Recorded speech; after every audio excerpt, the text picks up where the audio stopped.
Welcome to the College Hockey South YouTube channel, and welcome to College Hockey Game Day presented by Global Synthetic Ice, the official synthetic ice of College Hockey South. We are here at the awesome Lakeland Ice Arena in Lakeland, Florida for one more action-packed weekend for College Hockey South.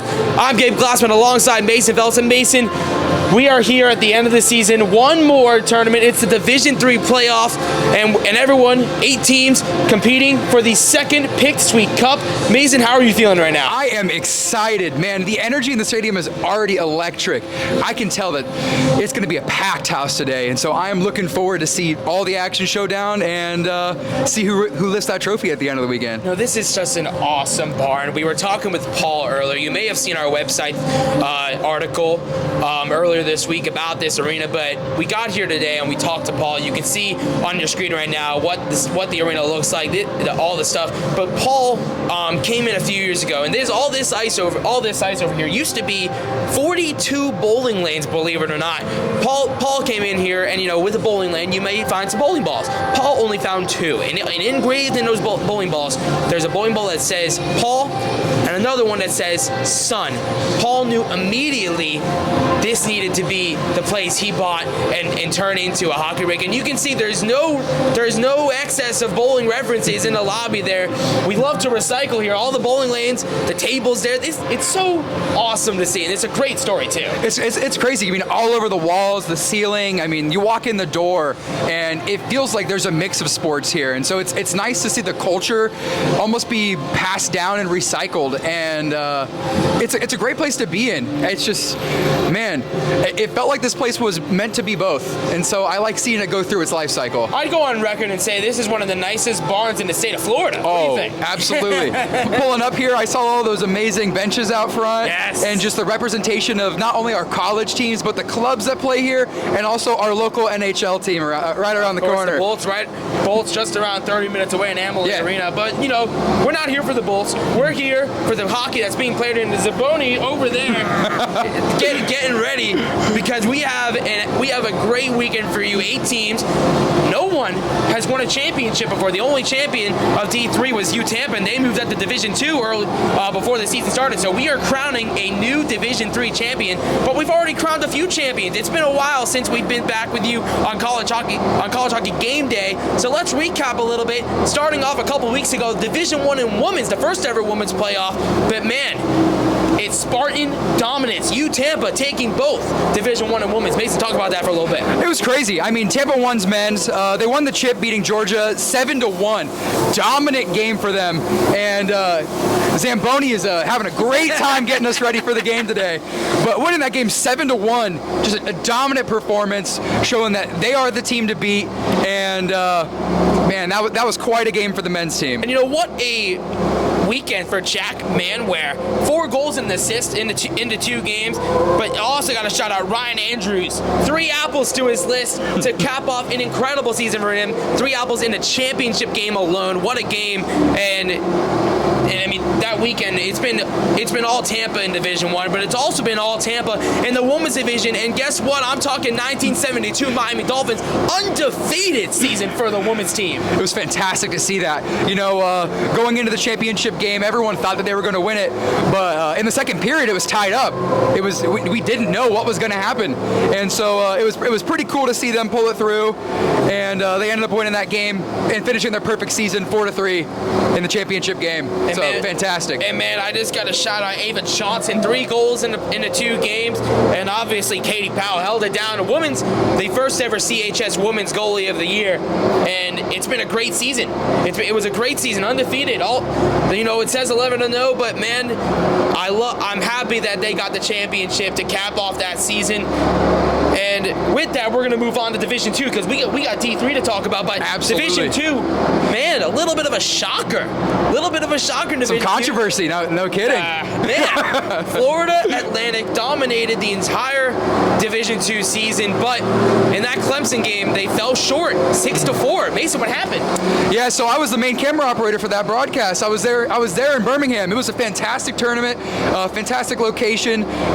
Shout out to them, big sponsor of us, and I think FAU, they may have came in overconfident in their abilities. I think they walked in thinking that they were going to breeze to the championship and steamroll, but they couldn't find the net, couldn't find the goal, and man, it showed. But they bounced back the following day. They ended up winning 3rd place, so congratulations to them. But shout out to Tennessee. You know, just going back to FAU real quick, they had a great season. Obviously, you've seen them all season long. Battle at the Beach champions. Matthias Weir won MVP of Division II. What a season for the Argentinian! But man, it's tough to think because everyone thought going into that tournament, Florida Atlantic was the team to beat. Clemson beat them. Unfortunately, they couldn't get it done against the Ice Wolves. But you know, speaking of the Ice Wolves, man, what a weekend for Kyle Stober.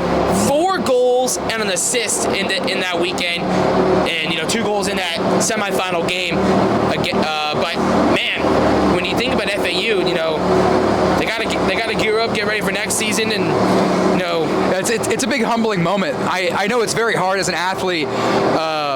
Whenever you think that you work so hard and you expect an end result, and when that doesn't happen, it's demoralizing. I feel bad for those seniors, but you really got to bounce back, and you really have to go back to the drawing board and reanalyze your attack to things. And the Ice Wolves are on Rocky Top. And speaking of Tennessee D2, we got a couple two-time champions in the building for the Best in Flow competition. That's right. Thank you to everybody who voted. And man, what a span of that was. I gotta tell you the statistics because this is so awesome. For the men's division, it's Pete Bunch from Tennessee D2, 2-time champ. Not only does he get that CHS championship, he also gets the Best in Flow championship as well. Get this, Pete Bunch in the final round against Florida Tech, just around 22,000 votes. Cleared 9,000 as second place. But it's crazy, and they say hockey isn't a thing in the South. It's 22,000 votes. That's crazy. I love that mullet, man. I love that hair. It is a rock and flow. And Pete Bunch, you sir deserve that championship. You know who also deserves this championship? It's let me see this here. Leah Klingel. Mm-hmm. Leah Klingel of U Tampa Women's, another 2-time championship.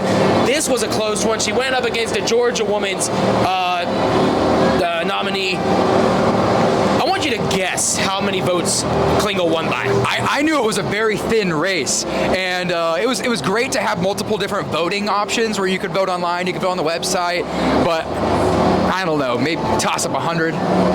204 votes separating Klingel from second place.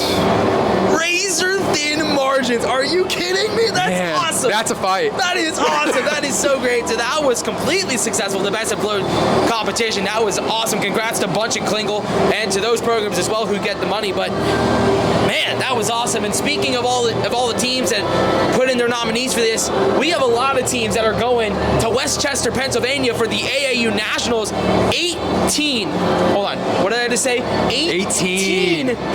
College Hockey South teams going to Westchester, Pennsylvania in a few weeks for AAU Nationals.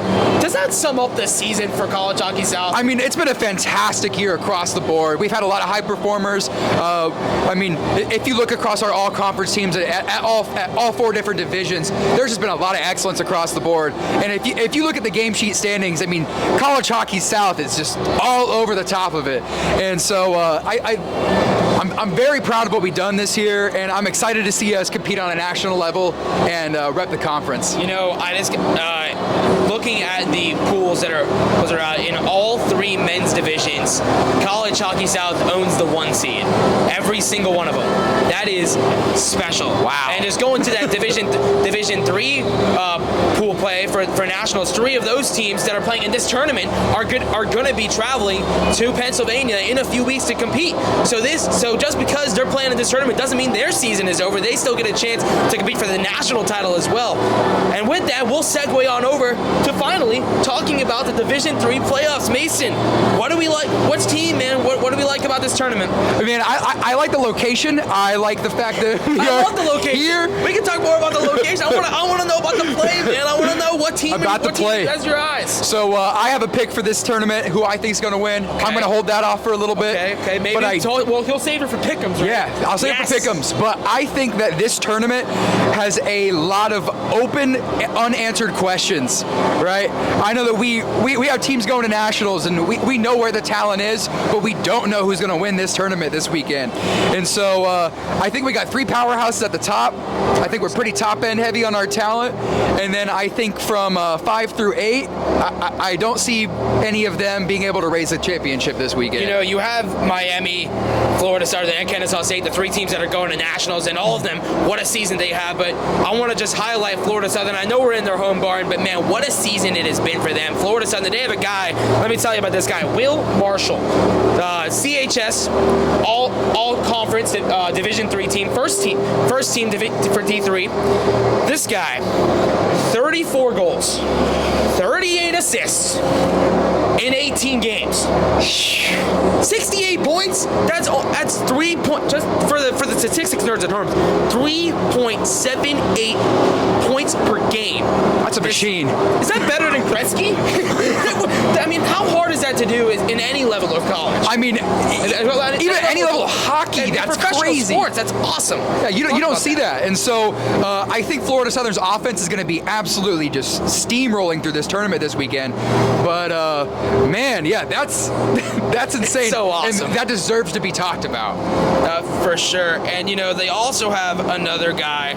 I'm going in my notes here. I'm going deep. They also have another guy. His name's Michael Wohl.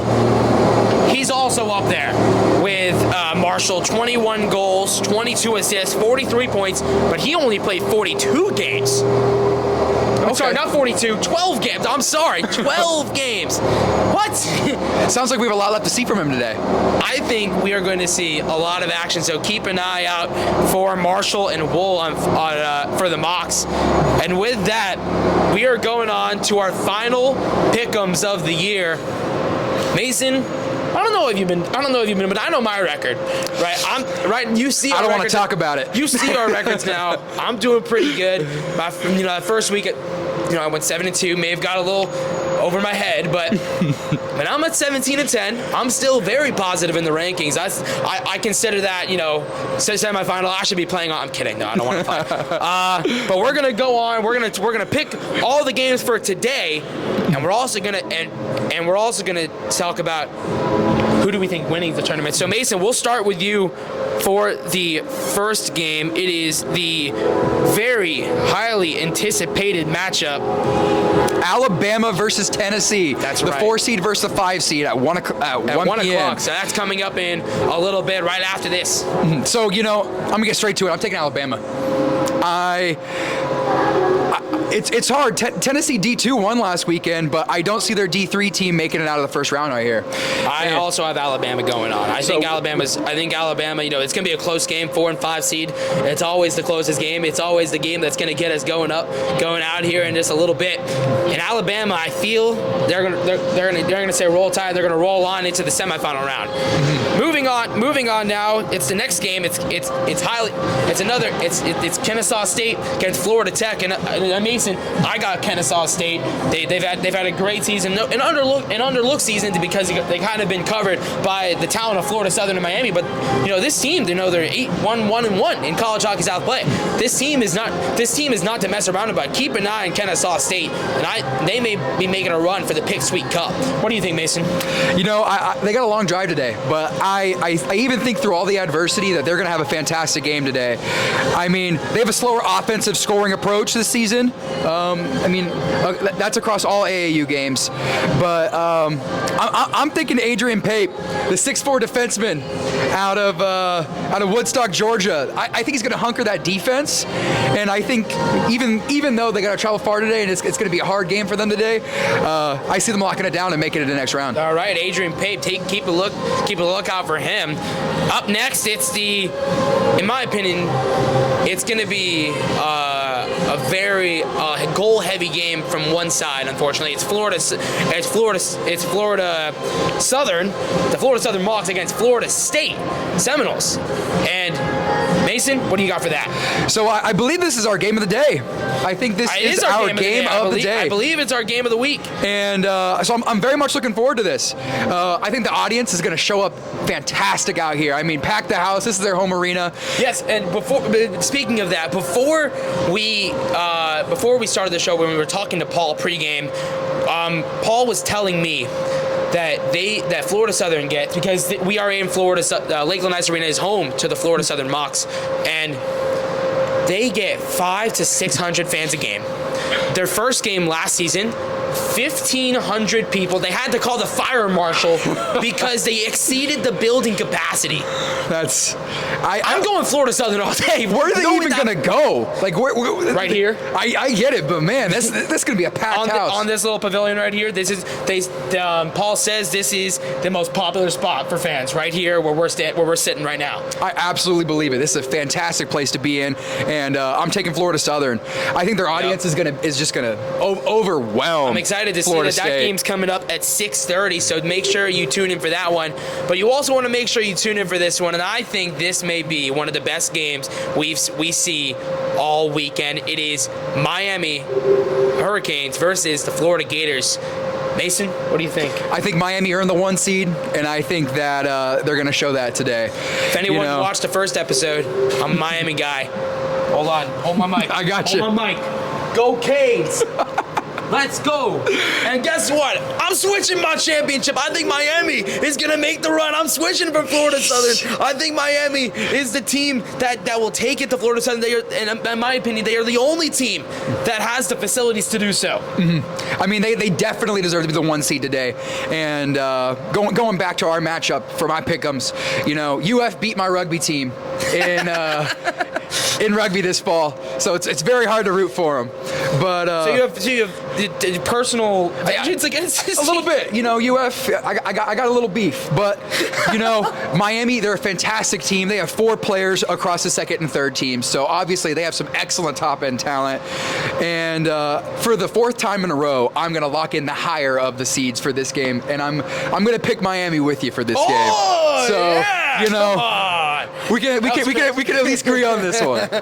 Well, Mason, you may have Miami winning in this game, but who do you have winning in the tournament? So going back, I think I'm going to disagree with you on your Canes call right there, and okay. I think the overwhelming advantage that Florida Southern has would being the home team here, having the amazing fans, having the facilities, and being familiar on this ice.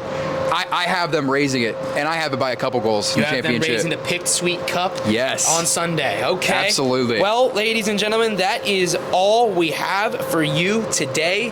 For all the fans at home who have been watching our College Hockey Game Day and all of the College Hockey South broadcasts the entire season, we thank you so much for tuning in to the College Hockey South YouTube channel. The first game is coming up at 1 o'clock. It is Alabama versus Tennessee. For Mason Phelps, I'm Gabe Glassman, and Mason, it is time to puck drop. Global Synthetic Ice is the longest operating company in the industry with over 25 years of innovation and experience. The company brings the feel of skating on real ice to wherever you can think of. With its sleek and functional design, the synthetic ice is perfect for indoors, outdoors, and anywhere you can fire a slap shot. For decades, the question has always been, how do you get kids to play hockey in a state like Florida? How do you make it affordable for kids to get involved with hockey with the ever-rising costs that traditional facilities charge for ice time? Global Synthetic Ice has the answer. Make the game available for everyone, everywhere. 6-time Stanley Cup champion Mark Messier, Tampa Bay Lightning captain Steven Stamkos, and old Lightning fan favorite Marty St. Louis are all big fans of the product and how it can help bring hockey to kids everywhere. There are glowing endorsements from NHLers and referees which should show how a product like this can make change. Even legendary referee and analyst Kerry Frazier loves the synthetic stuff. He says, "Oh my gosh, it's just like real ice." Global Synthetic Ice has helped grow the game through innovation and enables more youth participation and skill development. Thanks again to Global Synthetic Ice for sponsoring our Battle of the Beach tournament. Here's to a great weekend. I gotta tell you, I'm really pretty nervous. This is the first time that I've stepped on global synthetic ice. I hear that it's the same as real ice, but I feel like Bambi stepping on the legs for the first time. Let's check it out, and I'll get back to you.